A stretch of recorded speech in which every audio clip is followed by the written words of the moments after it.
Good morning. My self जय शर्मा और मैं आप लोगों को पढ़ाऊंगा बायो, है ना।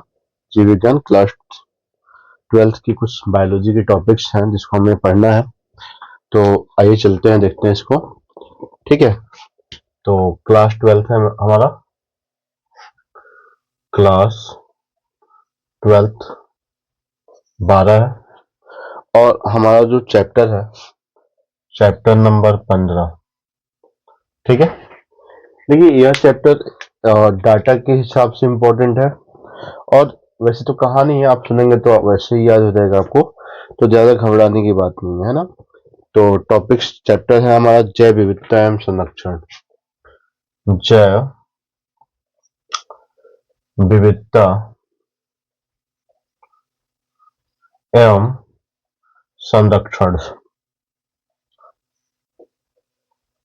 ठीक है, तो ये हमारे चैप्टर का नाम है biodiversity and conservation. Biodiversity and conservation. ठीक है, तो आइए इस टॉपिक्स को हम लोग डिटेल करते हैं, कंटिन्यू करते हैं। सबसे पहले हम बात करेंगे जैव विविधता की, है ना। सबसे पहले हम लोग बात करते हैं किसकी, जैव विविधता की।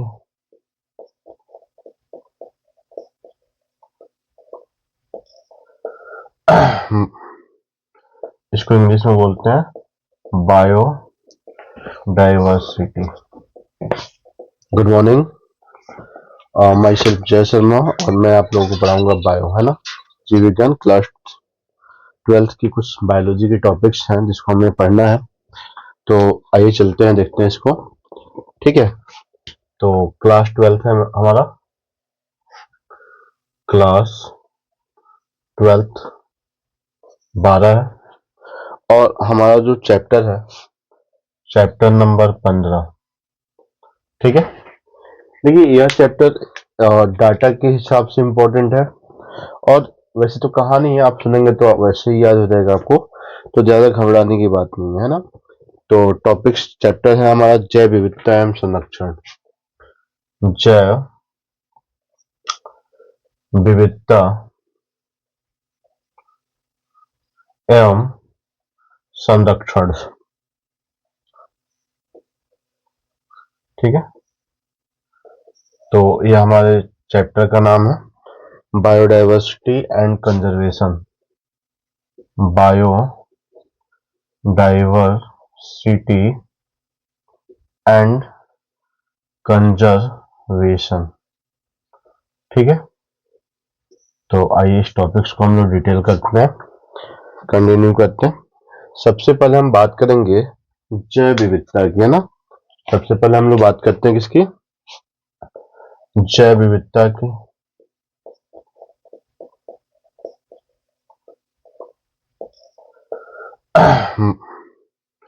इसको इंग्लिश में बोलते हैं बायो डाइवर्सिटी।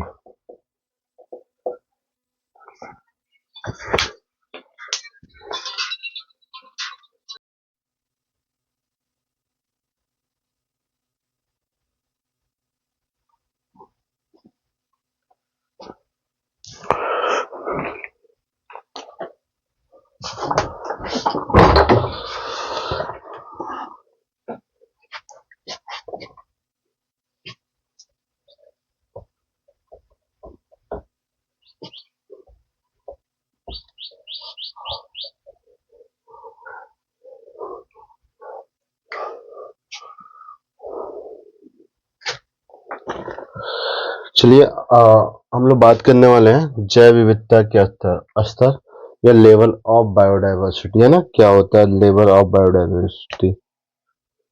देखिए जो हमारा जैव मंडल है, जो हमारा जैव मंडल है, जैव मंडल, ठीक है, इस जैव मंडल पे केवल जातीय विविधता ही नहीं पाई जाती है। ठीक है,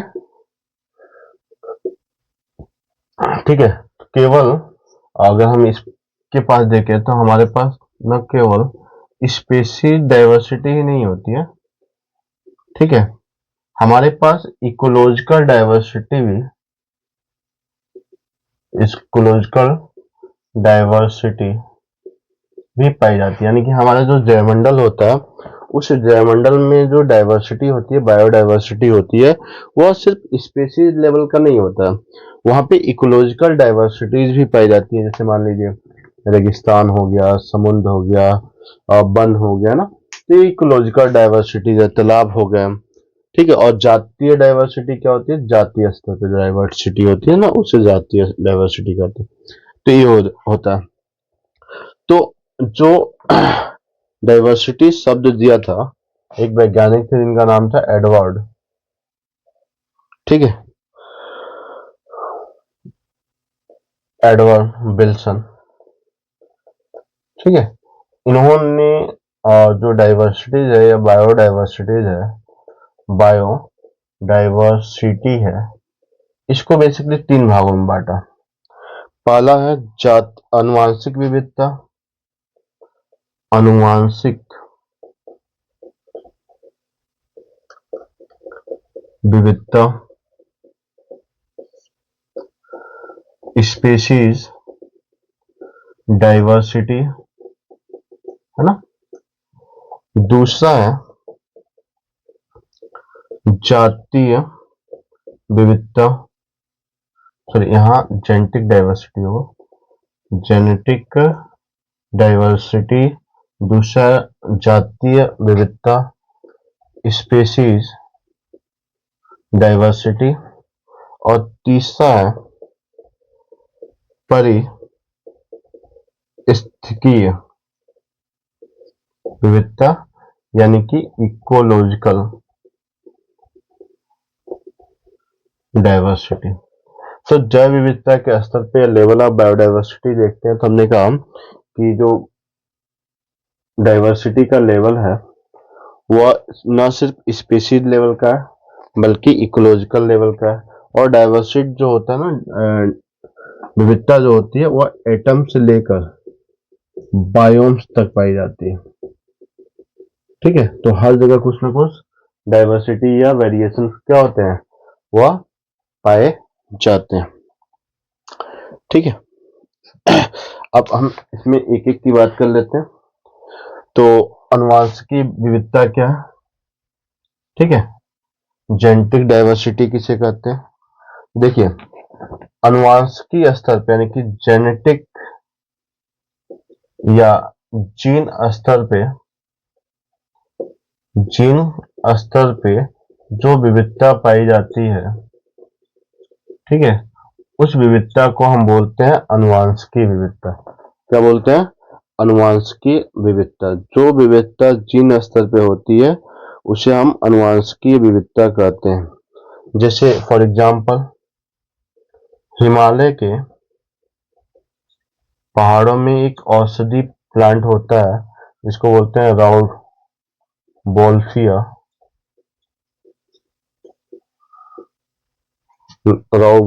बोमिटेरिया, या बोमिटोरिया, ठीक है। फिर राउवोल्फिया बोमिटेरिया होती है एक औषधीय रासायनिक पदार्थ, रेशर पिन का साउंड करती है, ठीक है, इसका साउंड करती है, रेशर पिन का साउंड करती है। तो जो राउवोल्फिया बोमिटेरिया है इससे हमें एक औषधि प्राप्त होती है जिसको क्या बोलते हैं, रेशर पिन। अब बात करते हैं जो हिमालय का अलग अलग हिस्सा होता है ना, मान लीजिए ये निचला हिस्सा है तो यहाँ पे जो राउवोल्फिया बोमिटेरिया है इससे जो रेशर पिन निकलेगा ना, इसका कंसंट्रेशन, इसकी सांद्रता कम होगी। जो पहाड़ों में ऊपर राउवोल्फिया बोमिटेरिया पाया जाता है तो इससे जो रेशर पिन प्राप्त होती है इसका कंसंट्रेशन अधिक होता है। यानी कि अलग अलग एरिया में इस रेशर पिन का कंसंट्रेशन या गुणवत्ता जो होती है वह अलग अलग होती है ना। तो ये हो गया। ऐसे ही दूसरा एग्जांपल अगर हम देखें तो जो धान का पौधा है, धान का पादप है, पौधा है, इसकी लगभग 50,000 जातियां पाई जाती हैं। 50,000 प्रकार के वेराइटीज पाए जाते हैं इस जाति में, धान के पौधे में। ऐसे ही हमारा आम का पौधा है, आम के पौधे में लगभग 1,000 वेराइटीज क्या होती है, पाई जाती है। तो आम, धान का पौधा तो एक ही होगा ना, धान के जैसे होगा, लेकिन उसमें क्या होता है, वेराइटी, उसके जीन में परिवर्तन होता है, और उस जीन में परिवर्तन के कारण उसमें वेराइटीज क्या होती है, बनती जाती है। तो जैसे हम लोग मान लीजिए बासमती हो गया, संभा हो गया, मंसूरी हो गया, जो भी नाम हम रखते हैं, ठीक है, तो क्या है, वो वेराइटी है। और वेराइटी किसके कारण हुआ है, जेनेटिक डाइवर्सिटी के कारण हुआ है ना। जीन में कुछ परिवर्तन हो गया होगा, तो अनुवांशिकता में जो परिवर्तन होता है, उसी परिवर्तन के कारण इसमें वेरिएशंस आए हैं। अब बातें करते हैं कि आपको कौन सा चावल ज्यादा पसंद है, किस धान के चावल खाना आप ज्यादा पसंद करते हैं। वैसे आम की बात करें तो आम में भी 1,000 प्रकार की वैरायटीज पाई जाती है। जैसे दशहरी हो गया, लंगड़ा हो गया, कपरी हो गया, है ना, अल्फांसो हो गया, तमाम तरह की जो आम के पौधे होते हैं, उनमें भी काफी ज्यादा वैरायटी पाई जाती है। और यह वैरायटी कौन सी वैरायटी है, जेनेटिक वैरायटी होती है। अब इसके साथ आप ये भी कमेंट में बता दीजिए कि आपको कौन सा आम ज्यादा पसंद है, किस वैरायटी की आम आप खाना ज्यादा पसंद करते हैं। फिर हम आगे बढ़ते हैं ना। चलिए, तो ये हो गया अनुवांशिक डाइवर्सिटी, दो एग्जाम्पल हो गया रोल्फिया पोमेटेरिया।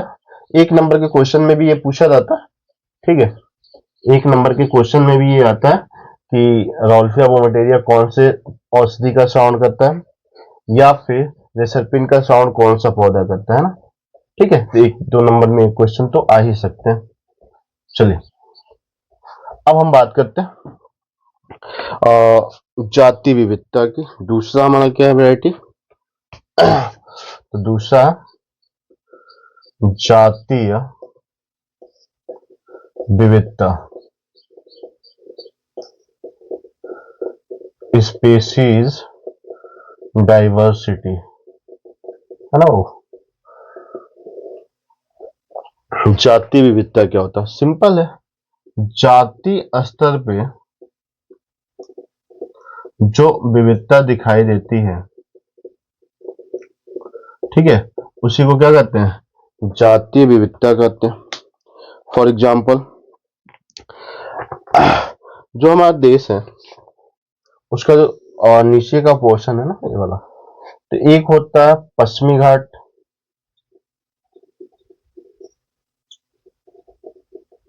या इसको बोलते हैं वेस्टर्न घाट, ठीक है, और एक जो पूरब साइड में होता है, इसको बोलते हैं पूर्वी घाट,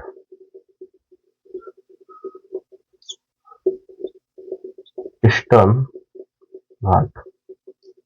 अब देखो यहाँ पे क्या होता है, ये पूरा यहाँ पे समुद्र होता है ना, एक चारों तरफ से ईस्टर्न और वेस्टर्न जो घाट है, इस चारों तरफ से समुद्र से घिरे हुए हैं।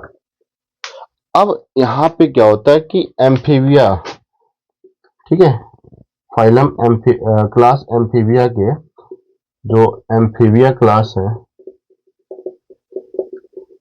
उभयचर, ठीक है, की जातियां ज्यादा पाई जाती हैं, जो जल और स्थल दोनों स्थानों पर रह सकती हैं। तो एम्फीबिया की जो जाति होती है, वो पश्चिमी घाट पे ज्यादा पाई जाती है, और पूर्वी घाट पे क्या होता है, कम होता है। ठीक है, तो मेढक फॉर एग्जांपल एक है कि मेढक हम लोग जानते हैं कि क्या है, उभयचर है। तो ऐसे बहुत से उभयचर की जातियां पाई जाती हैं।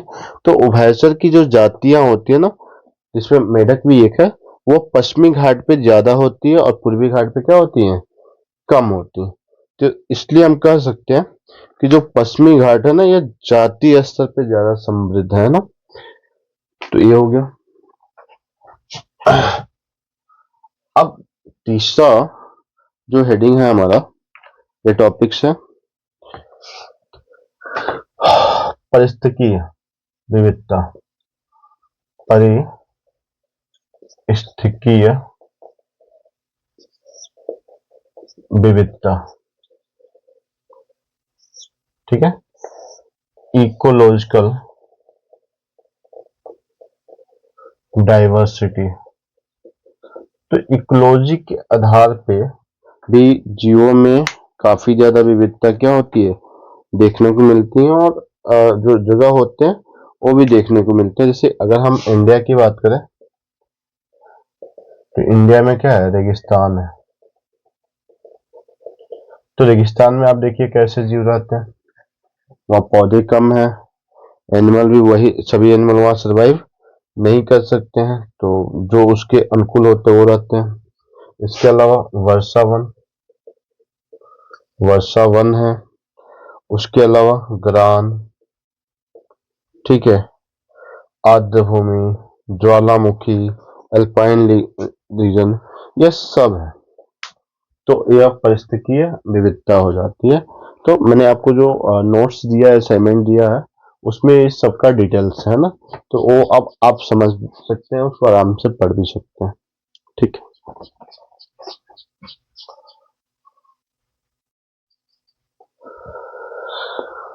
चलिए फिर आते हैं विटेकर, है ना। तो विटेकर नामक वैज्ञानिक थे, इन्होंने भी बायोडाइवर्सिटी को डिफाइन किया, और इन्होंने बेसिकली 3 भागों में बांटा, अल्फा डाइवर्सिटी, बीटा डाइवर्सिटी और गामा डाइवर्सिटी। कंपटीशन के हिसाब से यह जो डाइवर्सिटी है ना, बहुत ही इंपॉर्टेंट है ना। अगर हम अल्फा डाइवर्सिटी की बात करें तो इसका मतलब ये होता है कि एक समान आवास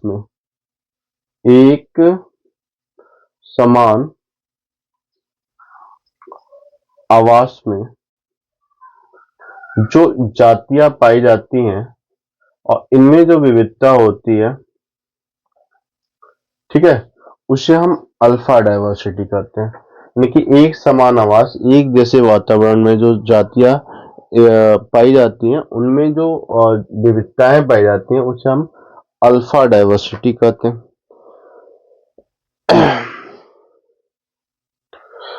अब बात करते हैं कि यह जो अल्फा डाइवर्सिटी होती है एक स्थानीय विविधता है, स्थानीय विविधता, ठीक है, स्थानीय स्तर पर विविधता है। और किसमें पाया जाता है, समुदाय में, मतलब एक स्थान पे एक से अधिक जातियां पाई जाती है, उसे कम्युनिटी कहते हैं। और इस कम्युनिटी में जो विविधता होती है, तो यह विविधता इस कम्युनिटी के अंदर होती है, इसलिए इसको हम अल्फा डाइवर्सिटी कहते हैं।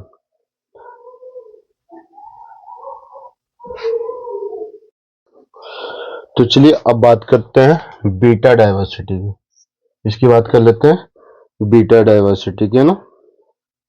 तो बीटा डाइवर्सिटी जो होता है वो आवासीय परिवर्तनों के कारण पाया जाता है, ठीक है। तो अगर किसी जीव के या जाति के आवास में परिवर्तन होता है, आवास का मतलब यहाँ पे वातावरण से है ना, इन्वायरमेंट में परिवर्तन होता है, तो वह उसी के अकॉर्डिंग ढल जाती है, या तो बेहतर हो जाती है या फिर आ, अलग हो जाती है ना। तो ये आवासीय परिवर्तन कैसे होता है, जैसे मान लीजिए ऊंचाई, ठीक है, या फिर अक्षांश, लैटिट्यूड, ठीक है। तो अगर हम ऊंचाई और अक्षांश की बात करते हैं, तो जीव जितनी, कुछ जातियां बहुत ऊंचाई पर रहती हैं, समुद्र स्थल से काफी ऊंचे स्थान पर रहती हैं, या फिर कुछ अक्षांश पे पाई जाती हैं। तो अगर हम करें कि आवास में जितना भी बदलाव होगा, किसी भी जाति के आवासीय परिवर्तन जितना ज्यादा होगा, बीटा डाइवर्सिटी का मान उतना ही ज्यादा बढ़ता जाता है। अब लास्ट है गामा, ठीक है। किसी भी जियोग्राफिकल एरिया में पाई जाने वाली सभी आवास या वास स्थान पे पाई जाने वाली जाति, ठीक है, जातियों की कुल समृद्धता गामा डाइवर्सिटी कहते हैं, ठीक है। तो आवासी एक छोटा सा एरिया हो गया, अब यह कई एरियाज को लेके कवर कर रहा है, और ये कह रहा है कि पूरा जो एरिया है ना यहाँ पे आ जाएगा, तो यह गामा डाइवर्सिटी है। अल्फा डाइवर्सिटी एक समान आवास यानी कि एक समान वातावरण में जातियों की जो विविधता होती है, ठीक है, उससे हम क्या कहते हैं, अल्फा। स्थानीय विविधता या समुदाय के अंदर जो विविधता होती है। आवासीय परिवर्तन, आवासीय परिवर्तन में ऊंचाई आ जाएगा और अच्छा आंसर हो जाएगा कि अलग अलग वातावरण में पाए जाते हैं। तो वहां पे जो जीवों की डाइवर्सिटी होगी ये बीटा डाइवर्सिटी कहलाएगी। और जियोग्राफिकल एरिया में सभी आवास या आवास स्थान जहां जातियों की कुल समृद्धता होती है उसे हम गामा डाइवर्सिटी कहते हैं। तो चलिए अभी के लिए इतना ही, मिलते हैं नेक्स्ट वीडियो में, है ना।